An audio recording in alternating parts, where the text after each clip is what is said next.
Ta-da! So here it is, the Great Red Spot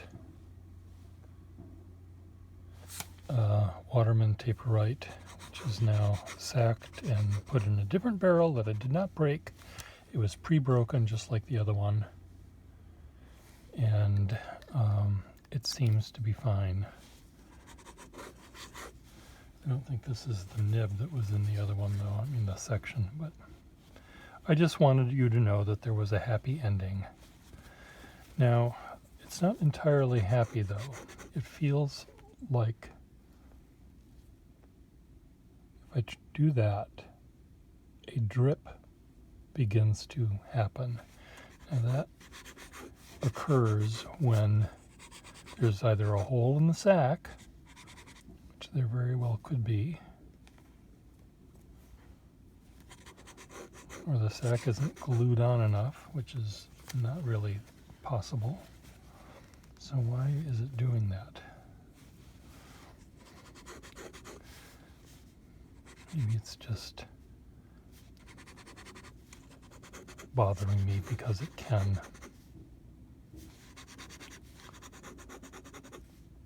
Anyway, I'll carry it around and see what happens. I'm using very old blue-black Carter ink that's older than I am, and I've got quarts of it, quart bottles of it. One of the things I'm doing is drawing on paint swatches here from California Paint. This is called White Bud. So what does a white bud look like? Bud of a flower, I suppose. I'm drawing on sort of silk screened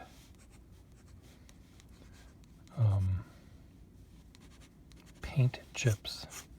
So the ink is very, will not dry quickly because there's nothing for it to absorb into. It just sits on top until it's good and ready. And of course, then I do things like add water to it, as I'm doing right now, which will cause it to even dry less fast.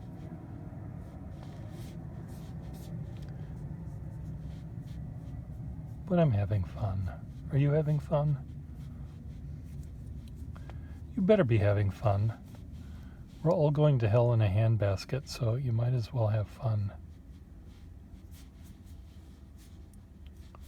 It's Black Friday today, so that means all of the stores will be out, hoping to move to the black with their account books. And if they're not able to go to the black with their account books, I got plenty of quart bottles of red ink as well. Actually, I don't have that many red bottles of red ink left, but the black ink sort of faded, but the red ink stayed good. So in the 30 years I've had these quart bottles, I've tended to use it all up.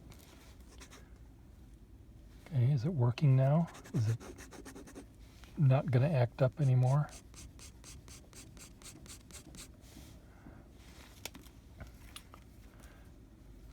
Just going to use my fingers. Yeah, you like when I use my fingers, don't you? Yeah, I bet you do. Nice and messy. Yeah. Right in the gutter.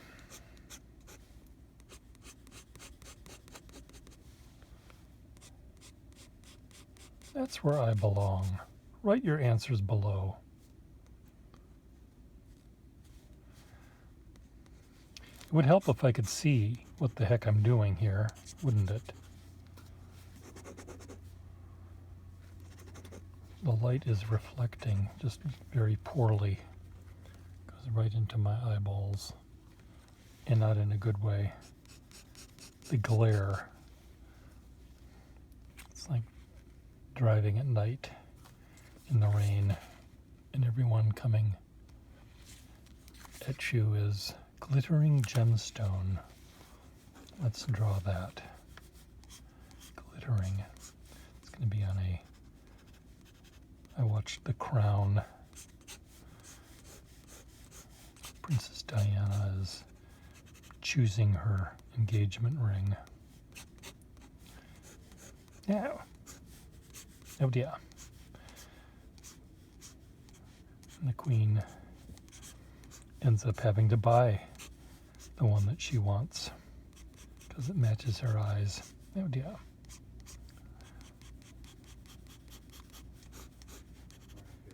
Hi.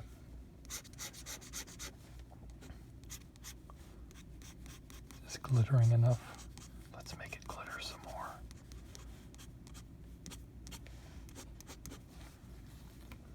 Water, it's in my hand.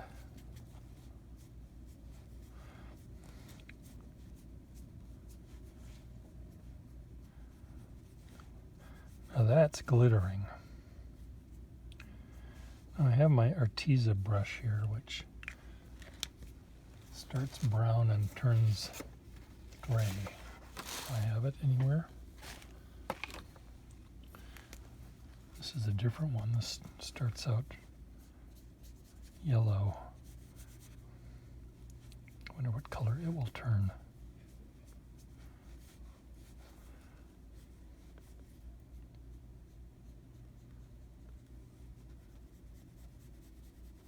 Glittering gemstone.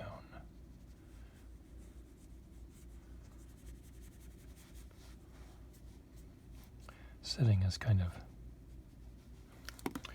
Your Majesty, your lady, she wasn't a majesty or anything at that point.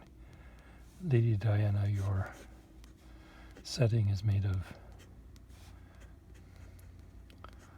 18 karat white gold.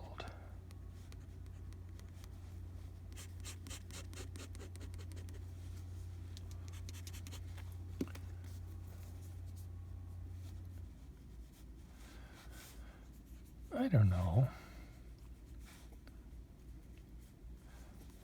I think it's bristling with diamonds in the worst possible taste.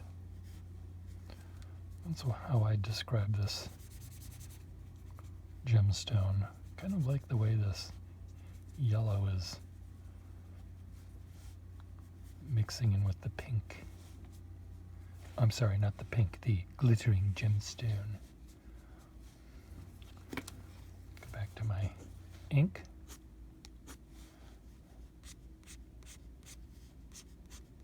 Well, I don't see it dripping ink anymore, so it's no longer being finicky. I think it just, oh, I cut right into that paper. I think it just didn't like the fact that I broke its brethren. See, look what fun stuff is happening in that drawing. The little dots that I put down, the ink moved toward the end, and the center area where I actually put the dot is lighter.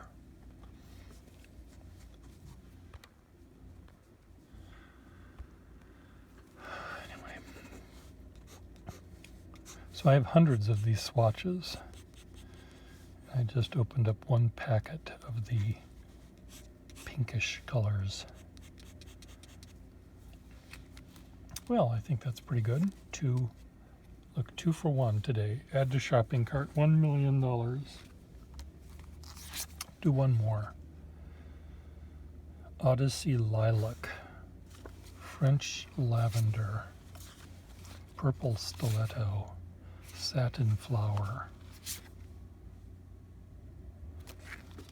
Gorgeous Hydrangea, Velour. Imagine that. That's what we're going to do. We're going to do Imagine That. Okay, so here's a selfie. This is Pierre Gustafson standing on the podium, having just, here's my little Speedo, having just been given the gold Olympic medal for lifting 5 trillion pounds.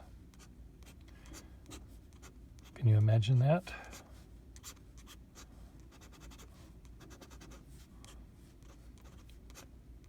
Nipple, nipple,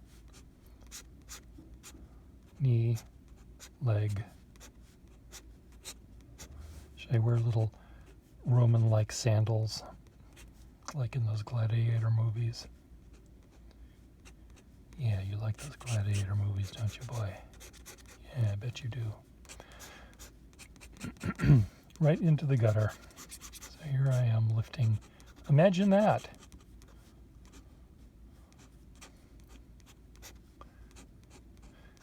Washboard abs. I have more modern abdominals than washboard abs. I have washing machine abs. It's just one big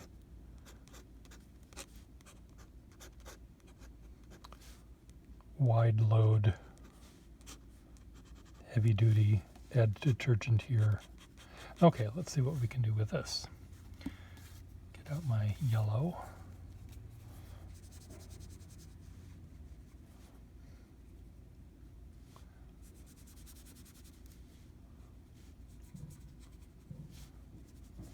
What do you think?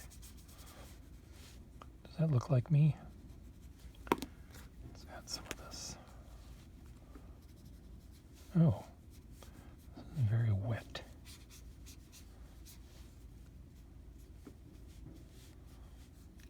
I'm melting. I am melting. What's going on here? Go back with my pen.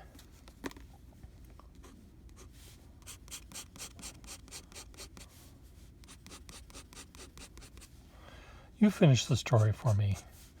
What am I going to do, having gotten the gold medal? There it is. I'll add the gold medal right there.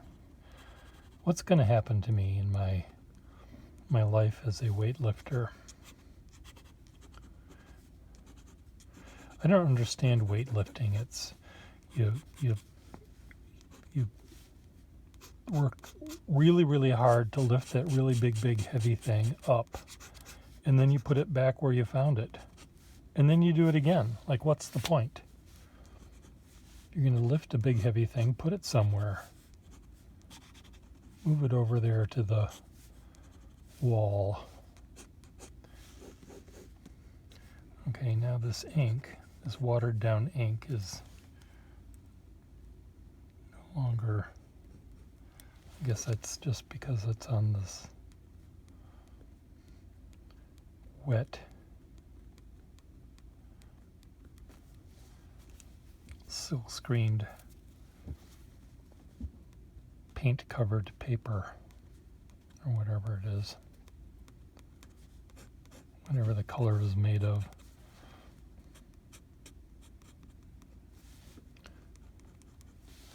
There.